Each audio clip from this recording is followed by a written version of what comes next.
You're listening to episode 98 of the Cutting Room Movie Podcast. This is our season 7 premiere. As always, as usual, I'm your host, Tom Detloff, and around the table with me this evening is Mr. Joe Christiana, Billy Barassa, and Jeff Schreck. For the next 2 episodes, Joe Christiana has designed some laugh riot activity for us. His theme is shenanigans, or how a Marxist laughs. Joe, what the hell is going on? I think the claim there, or the what I'm hinting at here, is that the Marx Brothers are the forefathers of this type of humor. Okay, all right, right. So we're gonna get to the Marx Brothers in part next 2 of the episode. episode. We're gonna do the Marx Brothers. We're doing Duck Soup, and we're also gonna be doing some Mel Brooks. We're gonna talk about Blazing Saddles. So there's a lot to cover there. But today we're concentrating on the Police Squad nonsense, the Naked Gun movies. Our focus is the Naked Gun 2.5, starring Leslie Nielsen, brought to you by the great Zucker Brothers and Jim Abrams.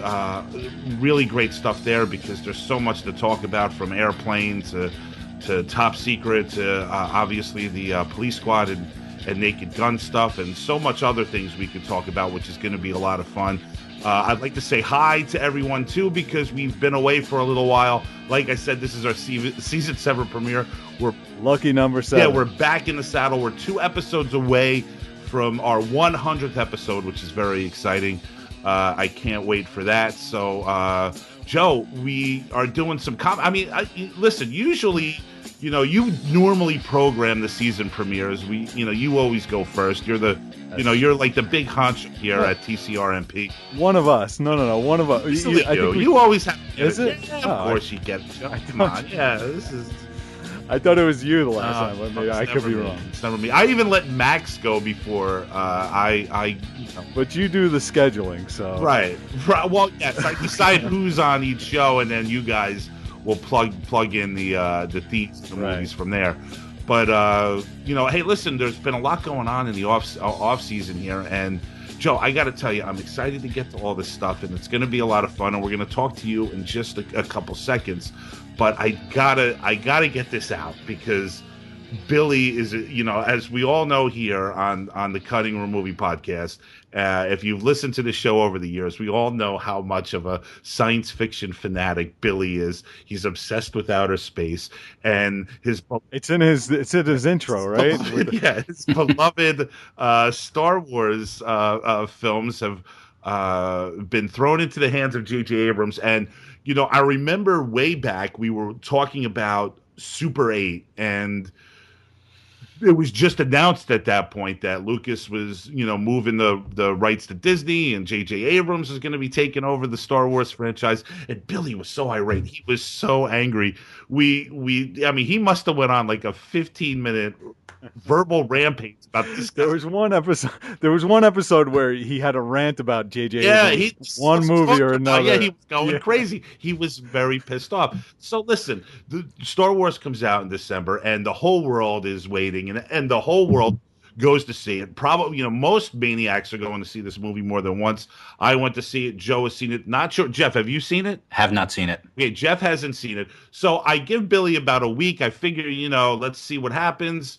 I know for a fact whether he likes it or not, he's definitely going to see the movie, just out of curiosity alone. I text Billy. I said, Billy, what did you think of Star Wars? Joe, he texted me back. I was pleasantly surprised. That's a resounding review. So what's going on, Billy? Enthusiastic about that sounds like 2 thumbs present. Billy, you liked it? I also said at least there were no Beastie Boys interludes. Right. And then I told him that the BB-8 robot, the droid, is named after the Beastie Boys' 8 albums. Is that true? And he wasn't happy about this. I think I started swearing at J.J. Abrams again. Yeah, it's true. He gets it in there. He figures out a way. He's not letting that go. So what's your reaction, man? What was it? I haven't talked to you since then either. How'd you feel about Is it? that me?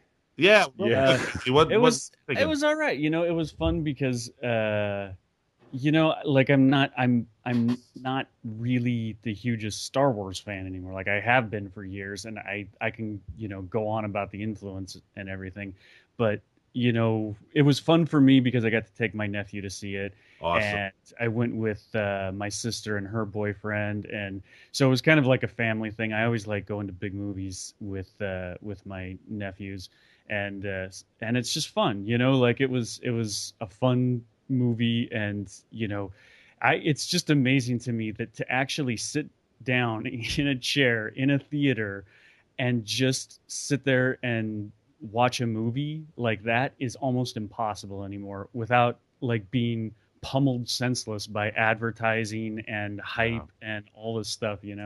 So it was like it's almost like I feel weird going to those movies now because you just have to dodge the hype and imagine you're just watching a movie and not the world's most earth-shattering cinematic event of all time.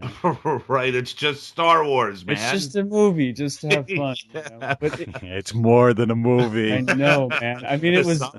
The thing is, like, it's definitely like a fan service movie where he's giving shout outs to everyone. I mean, like someone in their review, I don't remember who this was, basically said the job of that movie was to erase any memories of the prequel trilogy. Which I don't really agree with. I don't prequels are bad, or that they need to be erased. Right. Really, it reminds of a lot of, and I'm of the same. This is why I'm very apolitical on the whole subject, but I know what fans say out there. And it was very much a job of, in their mind, they wanted to have the prequels scrubbed from their memory. I understand. I get that because the diehards and these purists of the original, episodes 4, 5, and 6 or whatever. Yeah. They like the vibe, the feel, everything that had to do with that. The dirtiness, especially of Empire Strikes Back. Sure, the tactile quality of it, which we've talked about so much about, when we were doing the horror stuff with the CGI and all that stuff. But at the same point, I think that I love the movie, but I loved seeing it and everything going about leading up to it with my son and going and watching everything. I had a blast. But if I was going to call it out, like the same thing that a lot of people are marking it as for being its merit, it could be to its flaw. Like, there is an argument that could be made that it's too much of an homage as opposed to I called it what remix. Lucas was. It's a remix of the first Star Wars movie. Yeah, and to give Lucas credit, as whatever you may or may not think about those, the episodes 1, 2, and 3, he was actually trying to do something new and fresh and exciting, and he was risking a lot, especially by alienating so many devotees of the original series. But what he did with the original series was risk a lot and trying to do new things. You know what I mean? Yeah. So yes, it is in this new movie is very much in the spirit of that first one aesthetically, but like in 1977, Star Wars was the most bizarre thing they'd ever seen in their life. Absolutely. It was a really risky thing. Right. So, like, I just went back and watched The Phantom Menace because I've seen it many times, but my girlfriend wanted to see it, leading up to eventually seeing The Force Awakens when it comes out. So she's seen the original, 4, 5, and 6 trilogy, but she wanted to see the prequels and all this stuff. And it's just such a terrible movie. Like, The Phantom Menace is so bad. Like, I don't hugely agree with badly directed. What is that? That's number one? Yeah. Yeah. See, I don't. And it's just. I liked it too. Joe and I were together recently, and I said that I think the one credit to the Phantom Menace is that I think it has the best lightsaber duel in all 6 films. Yeah, it's pretty cool. Yeah, just just the way it's choreographed, the music, the intensity. Darth Maul versus Obi-Wan Kenobi and Qui-Gon Jinn, to me, love seeing that. See, I loved seeing the Jedi Federation too, like the Jedi's like in full force and full power. Right. Like, that's so fucking great, man. After there's like hints and talk about it in all those other movies, in 4, 5, and 6, and then all of a sudden you see all this whole this like glory of the Jedi, Federation. So are we gonna do a Star Wars episode now? Is that before we even? Get I do want to.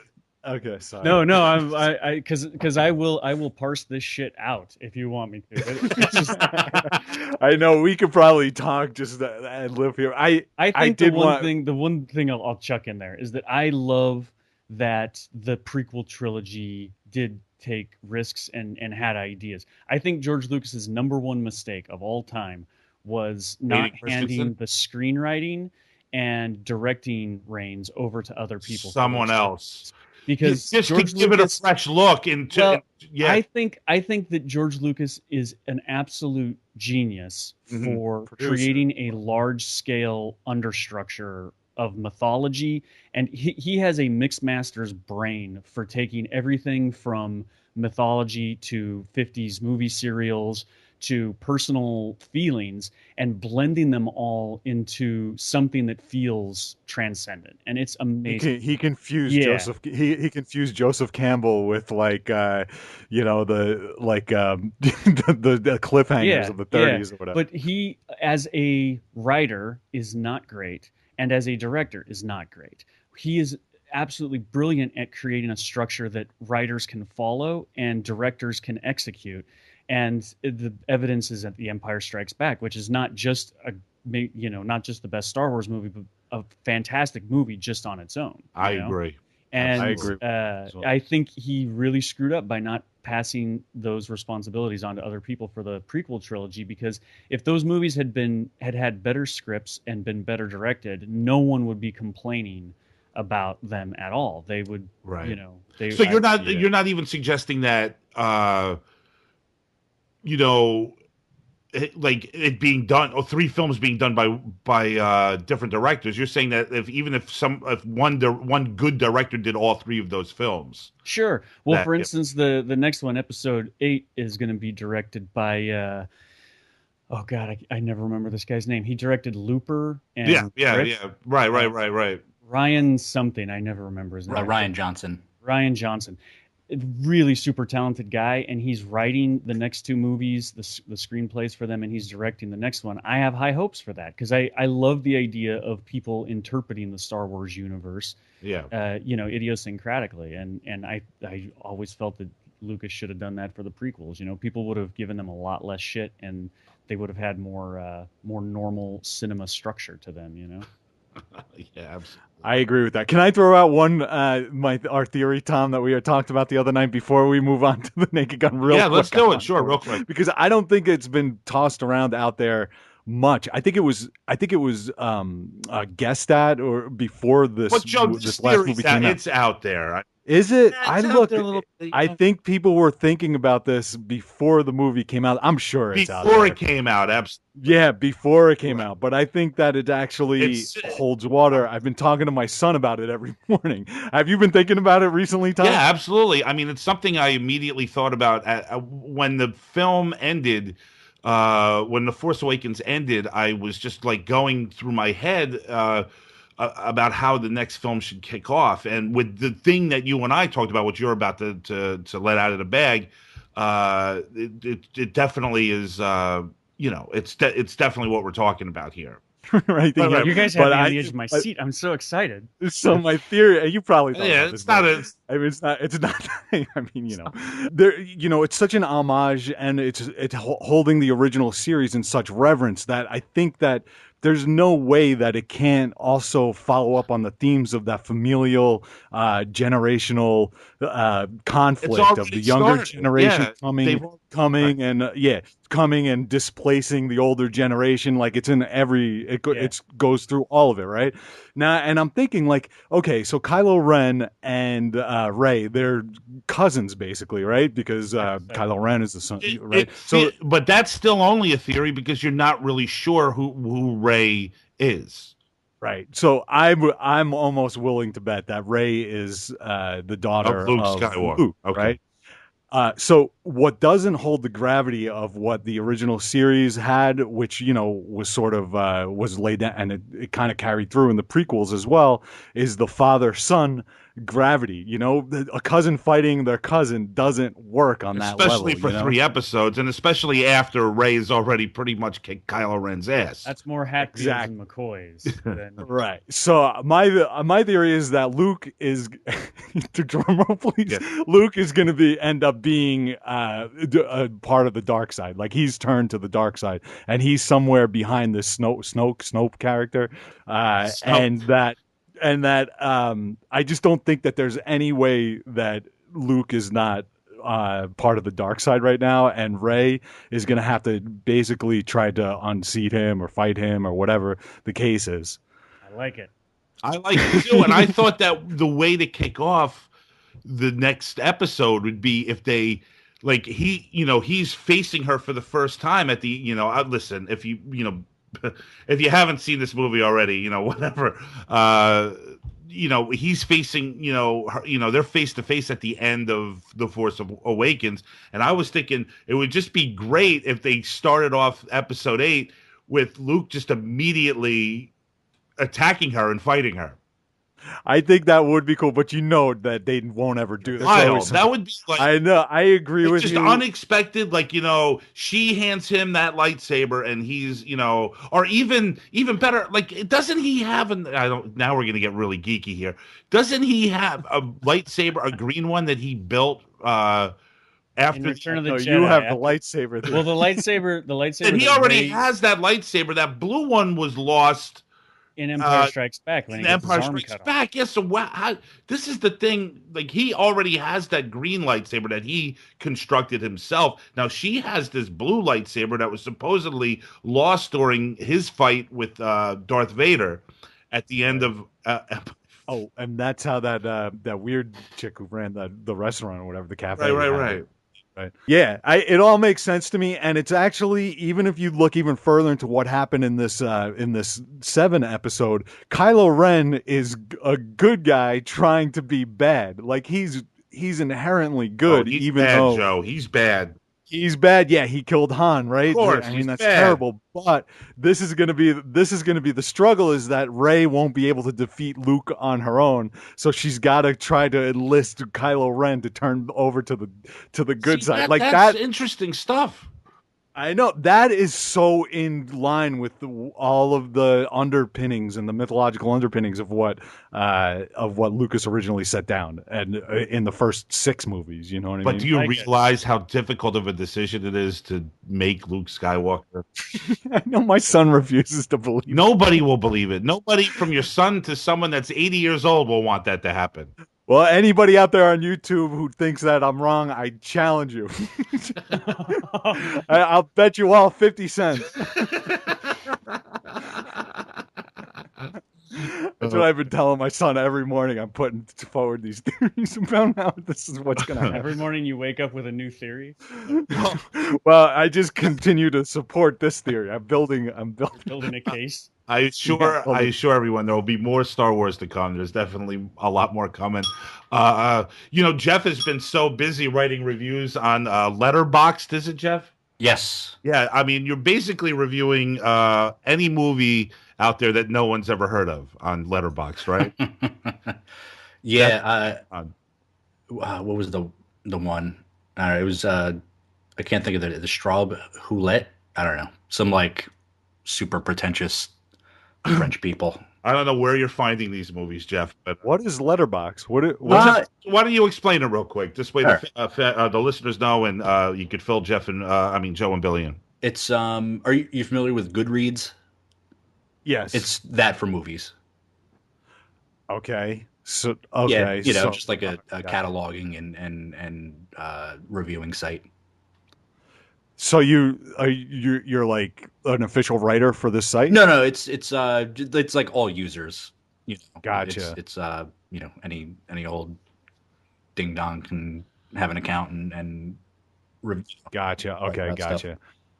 Cool. Send a link. We'll post it on the thing. I'll check it out. Yeah, definitely. But he's hard at work. I mean, I've seen a few of them, and he's definitely he's writing about movies, which is pretty awesome. It's like a couple of years I've been like wanting to take writing about it, more seriously and like try to pay. Yeah, cool. I hope being on this show has helped you. Oh yeah, definitely. And because I find like, my memory is so poor that it really helps to like, I'll read back to something from even like a month ago that I wrote about. It's like, I didn't even remember why I liked it or disliked it. Right. Or you're like, you probably don't even remember watching the movie. Yeah. I've definitely like, like down through my list. You're doing the Naked Gun 2.5 in just a couple seconds. I got to ask you this question, Jeff, because, you and I are brothers. Is it just me, or do you get that Police Squad theme song stuck in your head for like periods of time? It's so good. It's so amazing. Like I'm just in the shower and I'm like, I got it playing in my head. It's like it's so great. It's just, it's good as like the Curb Your Enthusiasm theme song. Yeah, and that plus that police light sequence that they use for all the like, it's just such a perfect combination. Right. It's genius, man. Those guys are wild. Well, listen, Joe, Billy, Jeff, let's get going. We're going to talk about Police Squad, The Naked Gun, Frank Drebin, and my favorite subject, hopefully, O.J. Simpson. So, Jeff, why don't you kick things off here with your intro to The Naked Gun 2.5. Do it.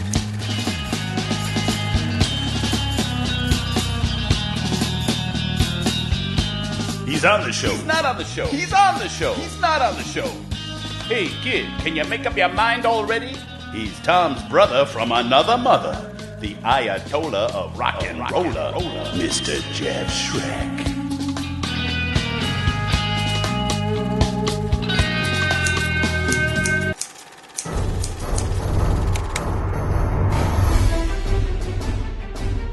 I really hate to have to start this review off by being negative about a film that mostly works, but the film itself starts off making a huge mistake, so I feel justified. In the first Naked Gun, and surely going back to the Police Squad series, which I unfortunately haven't seen any of, we meet the character of Frank Drebin and learn that he is a well-meaning but bumbling klutz of a detective. Any mistreatment of an innocent person is accidental instead of malicious, and is funnier for it. The big gag in the beginning of The Naked Gun 2.5, however, has Frank acting out of character in order to go for a big laugh, and it doesn't work because it just doesn't feel right. He's being honored at a presidential dinner that is doubling as a dinner honoring an energy expert. While President Bush is talking to and about this expert and other energy company big shots, Frank has started to eat an oversized, messy lobster. It's loud, it's going all over the place, and the lobster's claws are frisking the woman seated next to Frank. Somehow, he hasn't noticed or doesn't care that no one else has started eating yet. This was our introduction to Frank. It might be funny, but this isn't the Frank that we've come to know. He would never be this outright rude. The film then goes on to mix some genuinely funny moments and one-liners with some flat gags and watered-down retreads of jokes that worked in the first film. The Zucker, Abrahams, and Zucker team just doesn't seem to be working as hard as they did on the first film, and would get even more lazy in the dreadful third film of the series. But their comedy instincts are still strong. George and Barbara Bush are central characters throughout the film, and instead of having John Rourke do a subpar Dana Carvey and simply repeat all of his famous sayings, read my lips, no new taxes, and the like, they put the focus on making Barbara, a respectable older lady, into a constant target of slapstick violence. It's silly and absurd, and also timeless. Timelessness is so important to comedy. I watched the whole trilogy within a few days since they were all streaming and I hadn't seen the whole thing before, and I saw a real decline in quality. When I say that Zucker and Abrahams and Zucker got lazy, it's evident in the third film when a character is suddenly at a press conference podium during a spell of violence and says, "Can't we all just get along?" in reference to the Rodney King beating of a year or two earlier. He's just repeating a famous phrase from culture. It's not that funny on its own. Neither is a reference to the big twist in the Crying Game that comes out of nowhere. The team of Seltzer and Friedberg would latch onto this method and make a career out of making a simple reference and using it to get a fleeting laugh of recognition. Family Guy would do the same thing, and it unfortunately has been a negative influence on the direction of The Simpsons, formerly one of the best shows on television. But enough negativity. Leslie Nielsen was a treasure. Comedy played with a wink can get tiresome real quick. David Wayne's recent They Came Together is a great example. Those characters are in absurd situations and look like they know it, and it ruins the joke. Nielsen never breaks, not even for a second, to the point where it seems like the man himself may have never laughed once in his life. He's great. So is George Kennedy, and Priscilla Presley, O.J. Simpson, Robert Goulet. They're all taking the role so deadly serious. If only someone could go back in time and tell the cast of a mugfest like Scrubs to take some notes, we'd all be in a slightly better world than we are now. But goddamn, that Leslie Nielsen is one funny son of a bitch. No doubt about it, man. No doubt about it. Hey, what does he say again? One of the best lines in the second one is he goes, "Hey Ed, I hear Edna's pregnant again." Yeah. He's like, I'll kill this. If I catch the guy that did it. Yeah, I mean, to me, a great comedy is one that we could just share lines with endlessly. And there's no doubt about it that these guys have been able to do that, whether it was, the Airplane movies or the Naked Gun movies or whatever. They've created these things where whether we're at work or whether we're doing whatever we're doing with our families and blah, blah, blah, we're repeating the things that they've written down because they're just so funny, Jeff. And there's no doubt about it that these guys are masters when it comes to what they're doing. And you're right. They've influenced so, I mean, when you say Family Guy and you say, unfortunately, The Simpsons go in this direction eventually, and you refer to it as unfortunate. I'm curious about that. The influence is with the pop culture references. Yeah, like when that starts to take over, the just kind of genuinely absurd humor. Because I feel like in the first movie, I'm trying to. I watch them all so quickly, like it's like they blend together, right? Sure, they do, no doubt about it. But from what I can remember, like there's really no like major, like pop culture, like one-liner. Like true. Third one, and that third one, and then stuff that got influenced by that, that's what I feel like created that influence that is unfortunately, Yeah, the third one is not that funny. There's a scene where Fred Ward blows something up, and I remember he's like doing the Beavis and Butthead laugh, and it's and what's funny, I saw that one first. I saw it in the theaters when it came out. Yeah, I was 11, and it was one of the funniest things I'd ever seen. Like the whole movie was like a laugh a minute, to the point where I remember in my memory I was like, oh yeah, no, that's a great movie, and then I watched it last week. It didn't hold up, and that first like 5 minutes, that Untouchables the train sequence, is brilliant. It's good. Yeah, it is really good. Yeah, when they're spoofing. Yeah. No doubt about it. No doubt about it. Joe, the Naked Gun, man, this is something. I mean, where's this coming from, dude? It's my new release. What else was I going to pick? I'm not even using that term for this, but apparently they just re-released the. Is it 2.5 or is it all of them on Blu-ray? I don't know. I think it's the Blu-ray. Honestly, of course it's a stretch. This is a new release. It's obviously not a new release. Although it doesn't beat Billy's new release of Possession from our old horror days. That's still his champion. That's the oldest new release that we've covered. Yeah. Well, it was re-released, so that's what I'm sticking to. Look, I wanted to. First of all, the last bunch of episodes were incredibly heavy, and I fucking got beat up like fucking crazy with that one with the photographic image of Max and all that bullshit. So I was like, I just want to have a light show, and also I just realized that I hadn't shown my kids any of these movies, the Marx Brothers or Mel Brooks or the Naked Gun. So. Yeah, I think that's what's the important thing here, in a sense, Joe, with these films is that, Jeff used the word timeless, and it's great to see if they stand up to, the younger generation. Do they find this funny? And Joe, I ask you, do they find it funny? Well, first of all, I do want to say that's a really neat point that you guys were talking about there. And I hadn't even thought about that before, is that,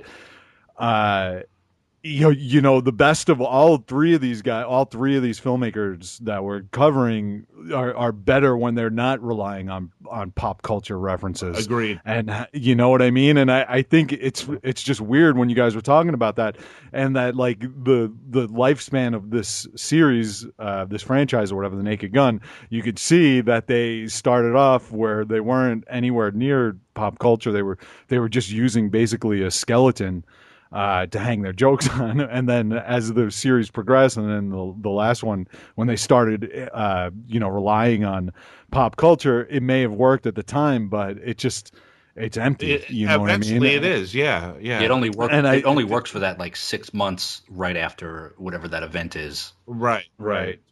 And you know, which is fine if it's Saturday Night Live, but yeah, right. And they went to go and did the Scary Movies, right? Is that correct? No, that's not them. I don't think. Yeah, it is. I think it is one of the Zuckers. Yeah, I think. Oh, the Zucker. Yeah, they do.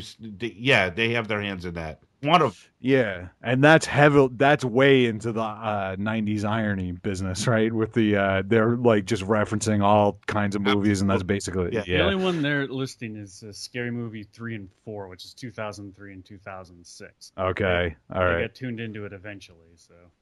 Yeah, that was just an interesting point. But yeah, I showed it to my kids, and you know what I ended up showing them Spaceballs and Naked Gun 2.5 and Night at the Opera. So none, the Naked Gun 2.5 went over the best actually with them.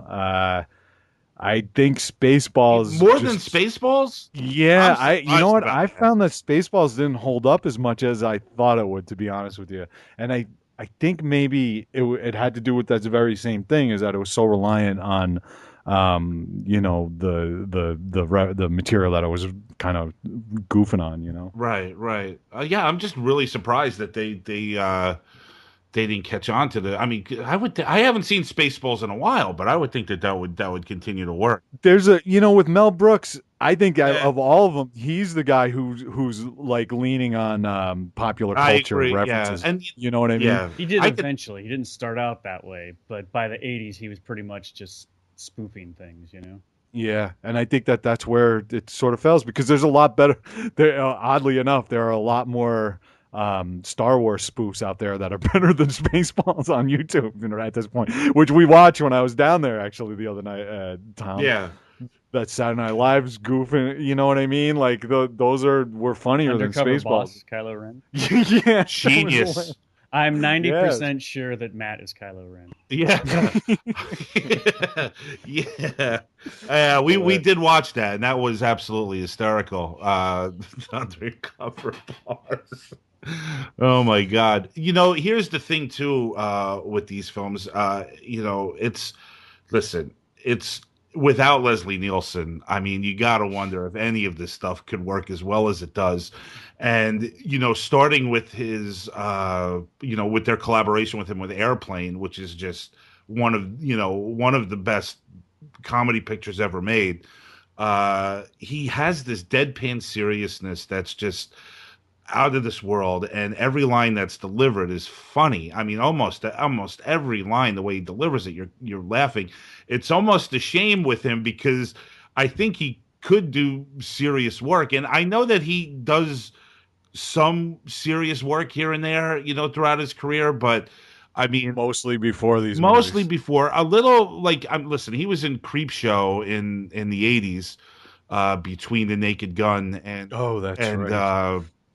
Airplane, and he's just absolutely fantastic in that role, and that with Ted Danson. I mean, they're both really great actually, and I just wonder if this guy, had any regrets just doing what he was doing and not doing serious work. Well, I think he had a pretty long career before that, right? Absolutely. I mean, he might have just been satisfied with that, and once he saw how popular he was, doing that, he once he got that first laugh, he must have been like, "Well, this is what I'm doing for the." I guess kind of like George Kennedy's a bit more prestigious, but he wound up doing a lot of goofy comedy stuff, in the 80s, and obviously he's an Academy Award winning actor, so Yeah.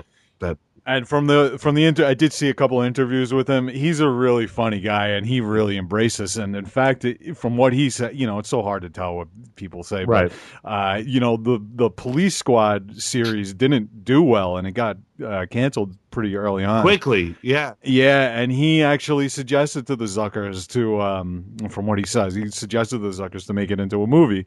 He made a really interesting point in that, the Police Squad didn't work on television because you have to pay attention and watch it. And TV is kind of one of those things where you're only half paying attention, where that's kind of the big difference between going to the movies and watching something on TV. Right. In a movie, it's like you're there to give your full attention over. And the Zuckers didn't think that their material or their kind of humor could sustain feature-length films, But he was pushing for it, so right. I think he really did he did embrace this kind of stuff, Well, Billy, I know that this isn't Star Wars. I know. I'll survive. I guess I'll talk about it if I have to. There's no outer space involved, No. but you gotta love these films. Well, The Naked Gun 2.5 was actually the first one in the series that I saw. Okay, and that was the first. I guess I'd seen Airplane before that, and Airplane I think is just genius. Like, absolutely. I haven't watched it in a while, but it's one of those where like every couple of years it would pop up on the radar, and Right, every time I laugh. I just think it's the dumbest, funniest movie ever.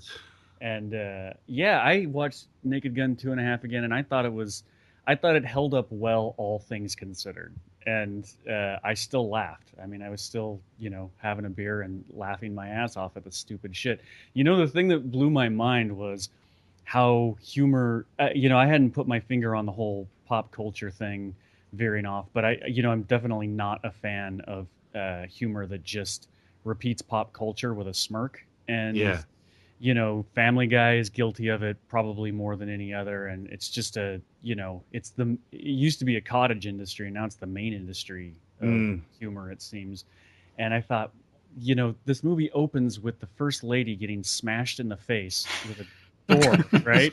And I was like, you can't do that today. Like, no one even thinks of doing that shit today, Like, there was a sense of sacrilege that I was like, right. Wow, I grew up watching this shit. Like, it was okay to make fun of George Bush and and these guys are conservative. Like, politically, they're pretty conservative. They were still having no problem, making fun of George Bush and smashing, Barbara. Like, didn't they have her hanging out the balcony by the end?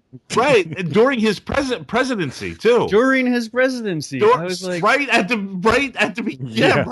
the middle of his presidency. Yeah, and it was like, it's not even terribly political. Like, political humor is popular these days, like, on talk shows and stuff. Sure. But, to just do stupid slapstick stuff, like, the other one that I always loved of theirs was Hot Shots, and a lot of people hate those movies. I was friggin' 14 when they came out. They were aimed right at the center of my brain.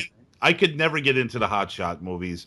The first one's kind of funny, but the first one is the first one where the second one is where they assassinate Saddam Hussein, right? Yeah, I wouldn't even know. I honestly. It opens up with Saddam Hussein packing his lunch for the next day. Like, he's making a sandwich and putting it in a little lunchbox, and then he takes his shirt off and he has a bra strap tan line. And I was just like, I remember just being blown away when that came out. And people just don't do that these days, Like, it's very polite society these days in a weird way. You know what I'm saying? I do. Like, politics are mean, and everyone says stupid shit to each other in real life, and humor has gone the other direction where it's like almost too polite, Huh. What about Top Secret? Has anyone watched Top Secret? Because Pieces. This is something I've tried to do like multiple times in my life. I actually own a DVD where there's two movies. It's Airplane and Top Secret. And Jeff, I've tried to put Top Secret on numerous times, and I love Val Kilmer, and I love these guys, but I am like bored out of my mind after 20 minutes watching this movie. Have you ever gotten through it? I've never watched that now. Has anyone gotten through Top Secret? I mean, even if you're listening to the show right now, please go to our comment board. Tell me what I'm missing here, because there's just nothing there for me. And like I said, I love Val Kilmer. Real Genius is one of my favorite 80s comedies of all time. Great. Yeah, it's hysterical. But I just can't get Billy. Have you ever watched Top Secret? Never seen the whole thing. Never. No. Right. Yeah. Right. That's where I'm at. And like I said, I own the film. I put it in, and I'm just like, after 15, 20 minutes, I'm like, this is just not good. It's just not funny. Can I say that the shower scene in Naked Gun 2.5 is like still, I cannot resist cracking up every time that guy starts to sing. Hector Savage. The whole scene is great. I mean, when he starts, like, when he just cuts loose, and I was just like, that is the dumbest scene, and it makes me laugh every time. I love that she doesn't realize someone's singing with her until like halfway through the song. Yeah, she's like, the best too is they Drebin and Hector Savage break out into a fight, and one of them uses like the blow dryer, and then I don't know. I think Drebin, I could be wrong. Drebin just throws a towel. He gets it vice thrown. versa. It's the other way around. And then he's like screaming, trying to tear it off of his face. Like, it's like that towel was like the worst thing he could have done. Like, well, they repeat jokes, and it doesn't even matter because they did almost the same thing in the OJ's hotel room in the bed or something, and somebody throws the pillow in the hospital. And that works. That's one of the sort of like the retread. Like, it works so much better in that first one because I can't remember who it is, but the one character, he's trying to smother Nordberg, and then he throws the pillow at Frank, and it's so funny that pillow, like he still has the pressure on the pillow. Yeah, I mean, I think it's funny in both. I agree with you, Joe. I actually find the towel funnier. I don't. Because I find that Hector Savage guy is just, Billy, great. You're right. That's fucking genius when he's singing in that pit. He just looks so emotionally devastated. He's like putting bullets into a gun or something, right? He's putting the silencer on his gun. And then he hears what she's singing, and he just looks heartbroken. And his reaction is the funniest fucking thing. Billy, he's putting a silencer on a gun, but he's singing. Exactly. It's just so ridiculous. I'm gonna say this is not a masterpiece of a movie by a long stretch, but it is so funny to go back and look at these and be like, oh my god, like the irreverence is just awesome. I love the absolute irreverence. It's I think we could do with a little bit of that these days.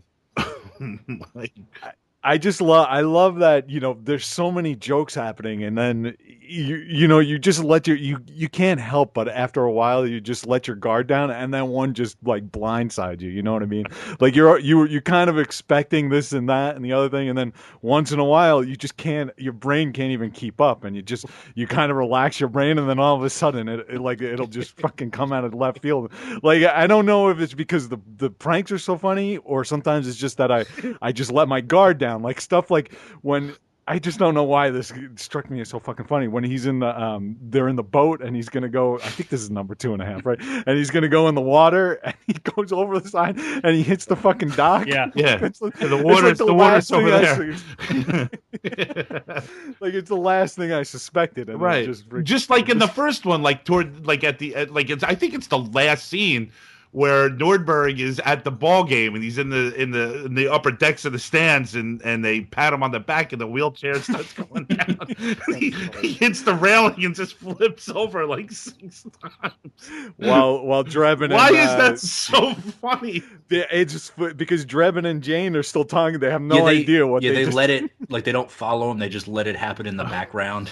That's great. Right.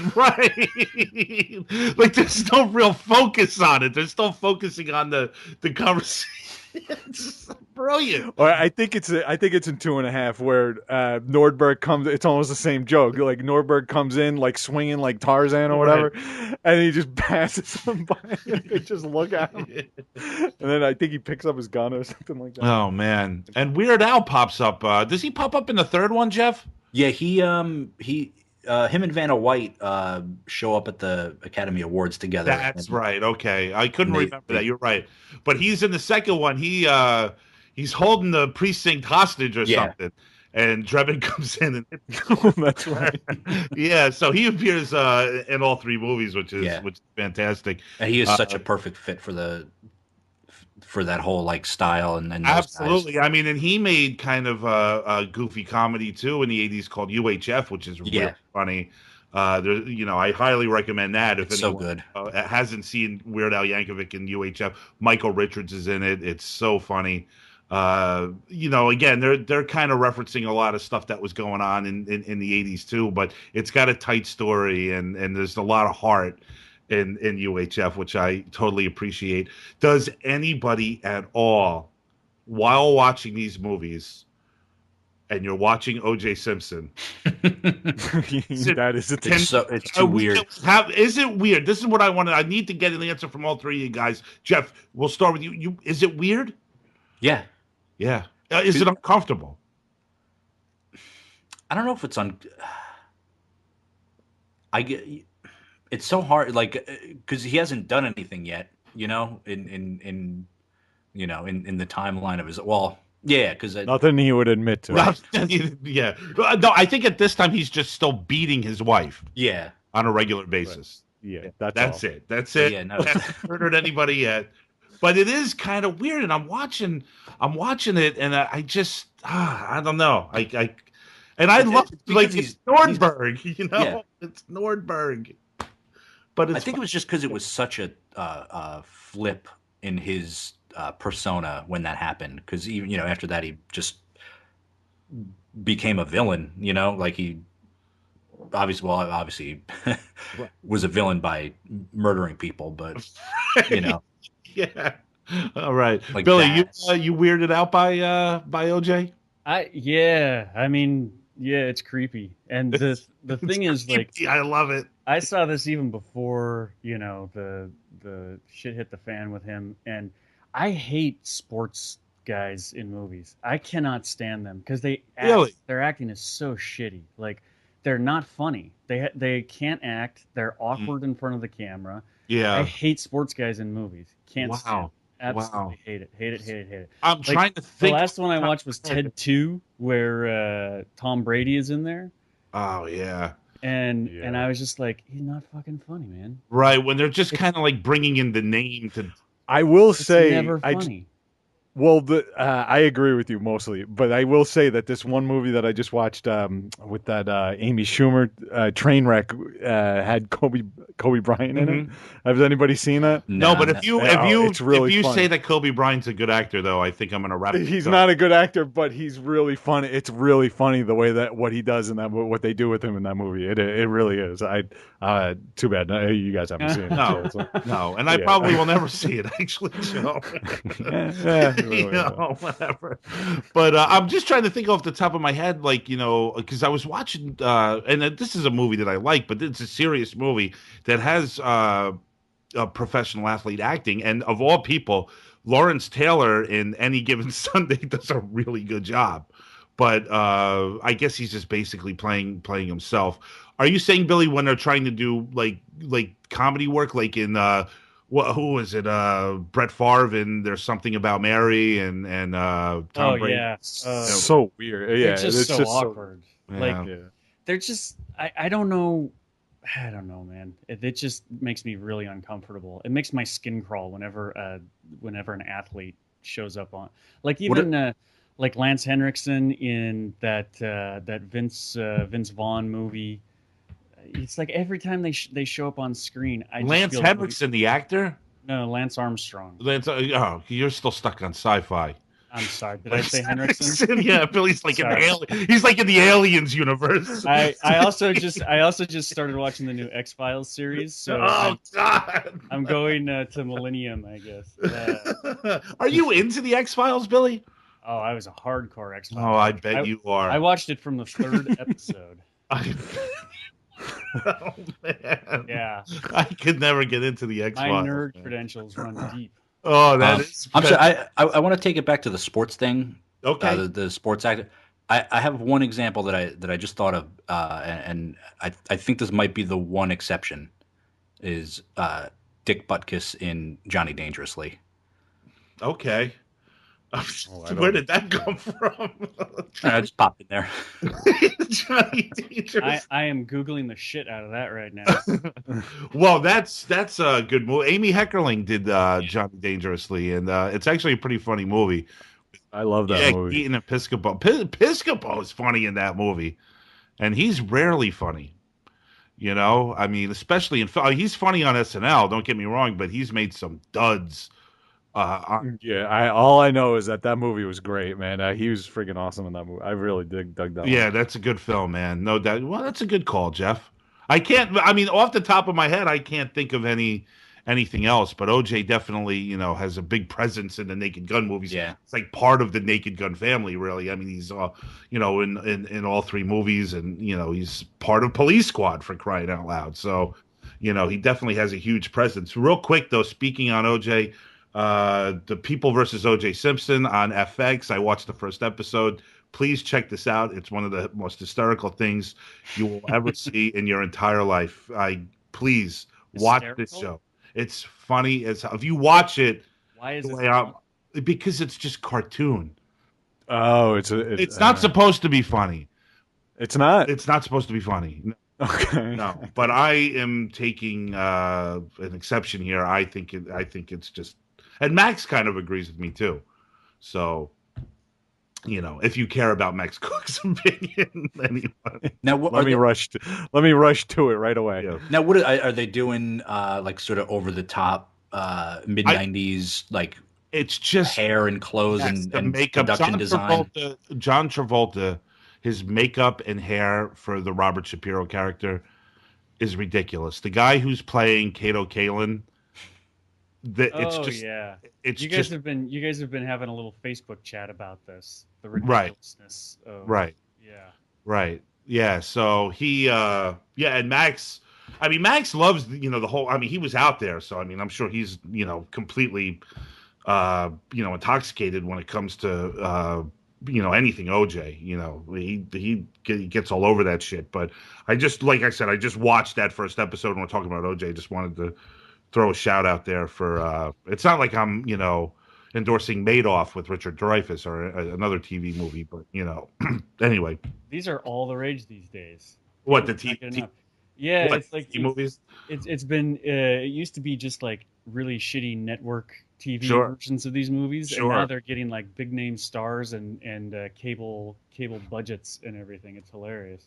Yeah, I mean, David Mamet wrote the Phil Spector story, didn't he? Yeah, and there's going to be another Bernie Madoff movie on HBO, directed by Barry Levinson, starring Robert De Niro and Michelle Pfeiffer.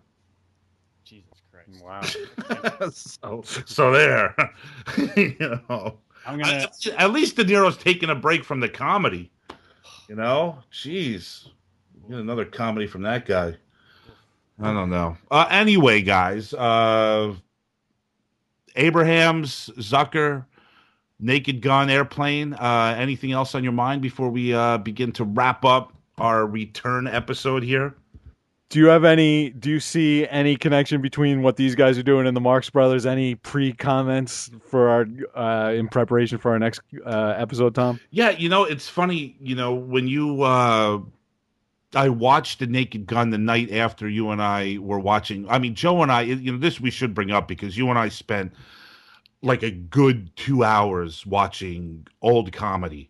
Yeah, we watched Who's on First. We watched Who's on First. We were watching vaudeville. We're watching a scene from a night at the opera, and that you said that scene with the orchestra where it turns into a duel.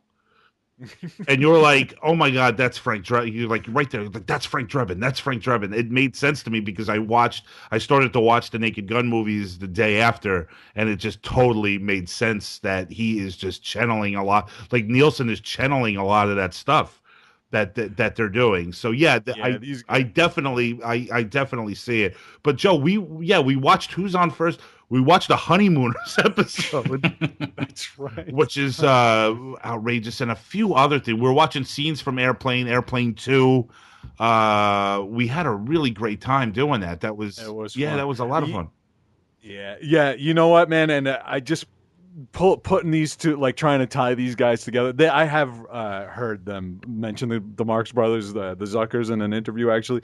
But one thing that ties them together, look, the Marx Brothers are probably the height of vaudeville. You know, right at the height of vaudeville, they made that transition into film, which was fucking awesome. Mm-hmm. And I think what these guys share is that they started all their comedy live as well. You know, like they had these theaters in Milwaukee or whatever, and then they started another one in Hollywood somewhere. And a lot of the timing and learning how comedy works happened live, and they were able to translate it over. And I think that's something I definitely when we kick off the next episode, we're going to talk about Duck Soup right away.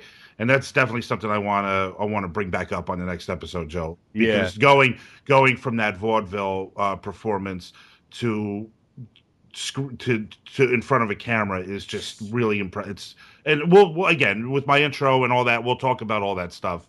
But even with these guys here, the Naked Gun, that's where they figured out how comedy works, mm-hmm. which is exactly how the Marx Brothers figured out how it works. So I thought that was just really interesting. And then just the other thing is that, Frank Drebin is causing this mayhem constantly. Sort of unwittingly, right.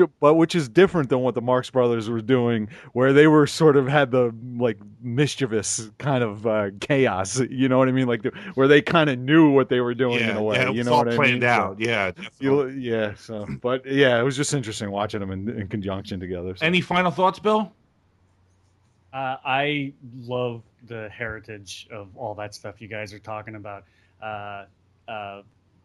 The whole Borscht Belt scene that all the great vaudeville comics trained themselves on, and then that whole movement from theater to radio to television and film and everything. That's one of my favorite subjects in the world. So cool. So we're definitely next episode, man. You're in, and you're in like Flint. And First Night is not such a good movie, in case anyone is wondering. By the way, what's his name? One of the Zucker brothers this is real fun. I can't believe I almost forgot this.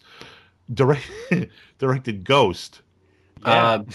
I think Abrahams did, right? Oh, it was Jerry Zucker directed Ghost and First Night. He was the only one out of that bunch to really try drama seriously. But listen, Ghost, that lives on, that film. People will always adore Ghost. And he got an Oscar win, I think, for Whoopi Goldberg. Yeah. For that. So there you go, Jerry Zucker. He spoofs his own movie. And they do, yeah. The Naked Gun doing He made it just so he had something to spoof. That's great. Billy, what the fuck is First Night? Oh, my God. It's a really awful Arthurian movie with Sean Connery, Richard Gere. Oh, yeah. Oh, that sounds like hell. It was. Is that like a mid-90s movie? 95. I think there you go. I think I remember that. That is really awful. First Night. Jerry Zucker was really trying to legitimize himself there for a while. Right. Well, how dare he? Yeah. Joe, Ghost. Yeah, I haven't seen that since the 80s or Ghost. whatever the hell it came. Patrick. That must have been in the 90s, right? What Ghost? I think if I had to guess, I think Ghost would be 1990. If I. That's it. Yeah. 1990. Yeah. Ding, ding. We have a winner. Thank you very much. Ghost. I love it. Jeff, any final words about these guys before we say goodbye? I'm just so glad that I got to watch that first one again. Yeah. I saw it. I don't even know if I saw the whole thing when I was younger, but I know I had seen it in at least in parts. But like, there's just such like like absurd silliness that I love is so present in that. Like when they're in the lab and they go from one room to the other, and Frank just goes around just walks the around wall. the set. Like, it's so simple, and like if you were not paying attention for a second, you'd miss it. But like it's so funny, and it's my favorite kind of stuff.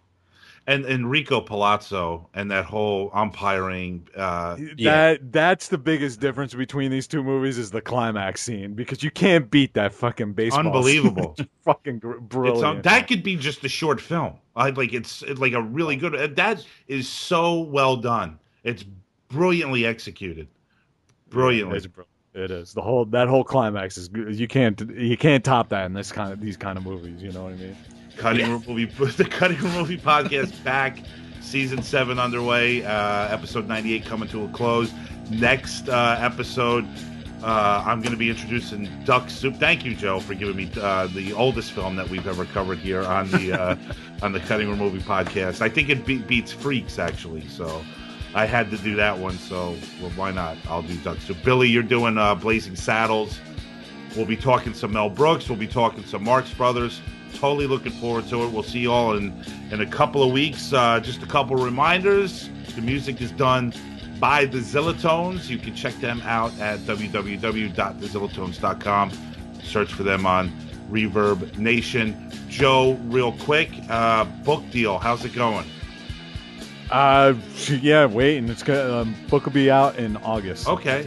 So we're narrowing it down. We got a month here. It's coming out this year, August. Things are happening. Yes, slowly but surely. I guess it takes a while to get these things underway. So yeah, it's happening. Very and cool. Look forward to in August out of this fall. Awesome. Show's produced by Joe Christiana and myself, Tom Detloff. We'd also like to thank Jeremy Garcia of Dartboard Cinema.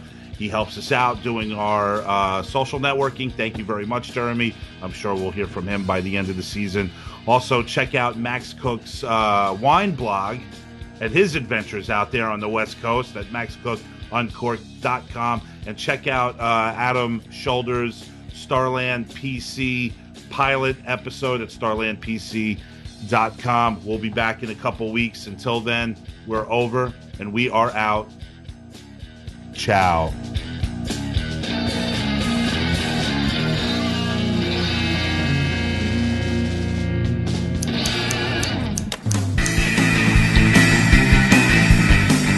Tune in next time to satisfy more of your strange desires. The Cutting Room Movie Podcast. We do chicken right.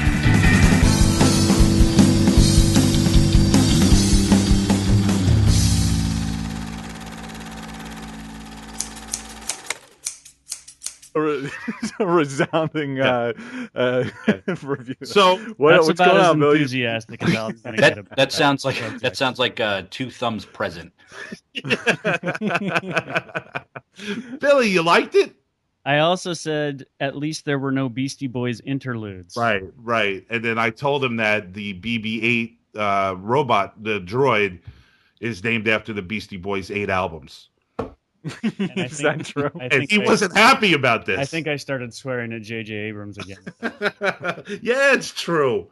He gets it in there. He figures out a way. He's not letting that go. So what's your reaction, man? What was it? I haven't talked to you since then either. How'd you feel about it? That me?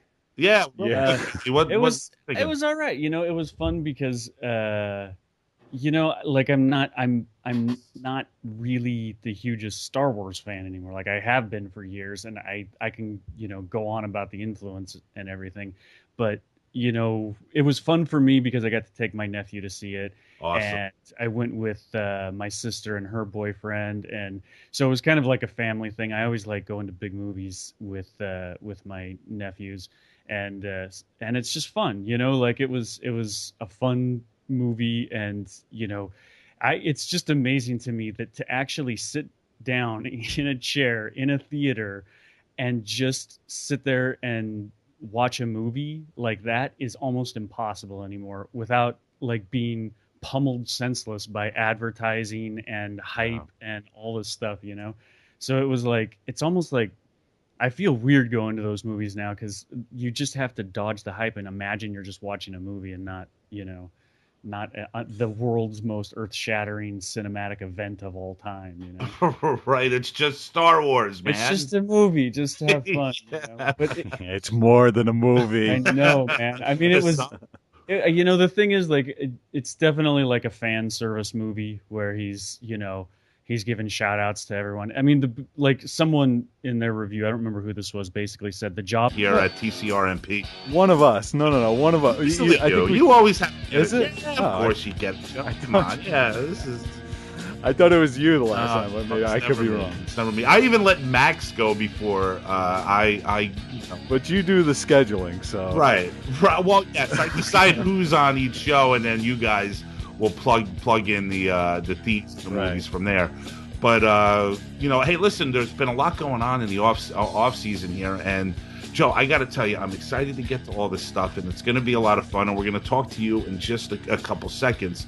But I gotta get this out because Billy is, you know, as we all know here on the Cutting Room Movie Podcast, if you've listened to the show over the years, we all know how much of a science fiction fanatic Billy is. He's obsessed with outer space, and it's in his intro, right? Yeah, his beloved Star Wars films have been thrown into the hands of J.J. Abrams. And you know, I remember way back we were talking about Super 8, and it was just announced at that point that Lucas was, you know, moving the rights to Disney, and J.J. Abrams was going to be taking over the Star Wars franchise. And Billy was so irate. He was so angry. I mean, he must have went on like a 15-minute verbal rampage about this. There was one episode where he had a rant about J.J. Abrams, one movie or another. Yeah, he was going crazy. He was very pissed off. So listen, the Star Wars comes out in December, and the whole world is waiting, and the whole world goes to see it. Probably, you know, most maniacs are going to see this movie more than once. I went to see it. Joe has seen it. Not sure. Jeff, have you seen it? Have not seen it. Okay, Jeff hasn't seen it. So I give Billy about a week. I figure, you know, let's see what happens. I know for a fact whether he likes it or not, he's definitely going to see the movie, just out of curiosity alone. I text Billy. I said, Billy, what did you think of Star Wars? Joe, he texted me back. I was pleasantly surprised. Of that movie was to erase any memories of the prequel trilogy. Which I don't really agree with. I don't prequels are bad? Or that they need to be erased, right. really. I'm reminds of a lot of, and I'm of the same. You know, this is why I'm very apolitical on the whole subject. But I know what fans say out there, and it was very much a job of, you know, in their mind, they wanted to have the prequels scrubbed from their memory. I understand. I get that because the diehards and these purists of the original, episodes 4, 5, and 6 or whatever. Yeah. They like the vibe, the feel, everything that had to do with that. The dirtiness, you know, especially of Empire Strikes Back. Sure, the tactile quality of it, which we've talked about so much about, you know, when we were doing the horror stuff with the CGI and all that stuff. But at the same point, I think that I love the movie, but I loved seeing it and everything going about leading up to it with my son and going and watching everything. I had a blast. But if I was going to call it out, like the same thing that a lot of people are marking it as for being its merit, it could be to its flaw. Like, you know, there is an argument that could be made that it's too much of an homage as opposed to I called it what remix. Lucas was. It's a remix of the first Star Wars movie. Yeah, and to give Lucas credit, as whatever you may or may not think about those, the episodes 1, 2, and 3, he was actually trying to do something new and fresh and exciting, and he was risking a lot, especially by alienating so many devotees of the original series. But what he did with the original series was risk a lot and trying to do new things. You know what I mean? Yeah. So yes, it is in this new movie is very much in the spirit of that first one aesthetically, but like in 1977, Star Wars was the most bizarre thing they'd ever seen in their life. Absolutely. It was a really risky thing. Right. So, like, I just went back and watched The Phantom Menace because I've seen it many times, and but my girlfriend wanted to see it, leading up to eventually seeing The Force Awakens when it comes out. So she's seen the original 4, 5, and 6 trilogy, but she wanted to see the prequels and all this stuff. And it's just such a terrible movie. Like, The Phantom Menace is so bad. Like, I don't hugely agree with badly directed. What is that? That's number one? Yeah. Yeah. See, I don't. And it's just. I liked it too. Joe and I were together recently, and I said that I think the one credit to the Phantom Menace is that I think it has the best lightsaber duel in all 6 films. Yeah, it's pretty cool. Yeah, just the way it's choreographed, the music, the intensity, Darth Maul versus Obi-Wan Kenobi and Qui-Gon Jinn, to me, love seeing that. See, I loved seeing the Jedi Federation too, like the Jedi's like in full force and full power. Right. Like, that's so fucking great, man. After there's like hints and talk about it in all those other movies, in 4, 5, and 6, and then all of a sudden you see all this like glory of the Jedi, Federation. So are we gonna do a Star Wars episode now? Is that before we even? Get I do want to. Okay, sorry. No, I because I will parse this shit out if you want me to. I know we could probably talk just and live here. I think the one thing I'll chuck in there is that I love that the prequel trilogy did take risks and had ideas. I think George Lucas's number one mistake of all time was not handing the screenwriting and directing reins over to other people. Someone else. Because just George to give Lucas, it a fresh look I think that George Lucas is an absolute genius for creating a large scale understructure of mythology, and he has a mixed master's brain for taking everything from mythology to 50s movie serials to personal feelings and blending them all into.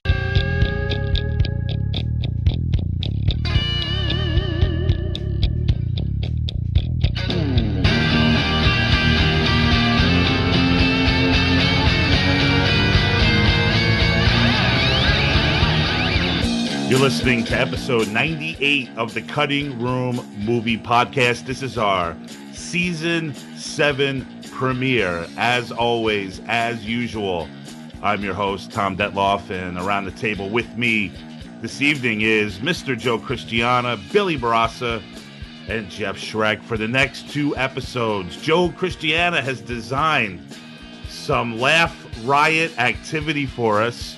His theme is shenanigans, or how a Marxist laughs. Joe, what the hell is going on? I think the claim there, or the what I'm hinting at here, is that the Marx Brothers are the forefathers of this type of humor. Okay, all right, right. So we're gonna get to the Marx Brothers in part next 2 of the episode. episode. We're gonna do the Marx Brothers. We're doing Duck Soup, and we're also gonna be doing some Mel Brooks. We're gonna talk about Blazing Saddles, so there's a lot to cover there, but today we're concentrating on the Police Squad nonsense, the Naked Gun movies. Our focus is the Naked Gun 2.5, starring Leslie Nielsen, brought to you by the great Zucker Brothers and Jim Abrams.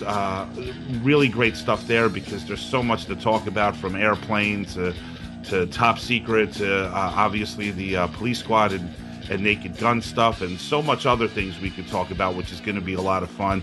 I'd like to say hi to everyone too, because we've been away for a little while. Like I said, this is our season 7 premiere. We're lucky number 7. Yeah, we're back in the saddle. We're 2 episodes away from our 100th episode, which is very exciting. I can't wait for that. So, Joe, we are doing some listen, usually, you normally program the season premieres. You always go first. You're you're like the big hunch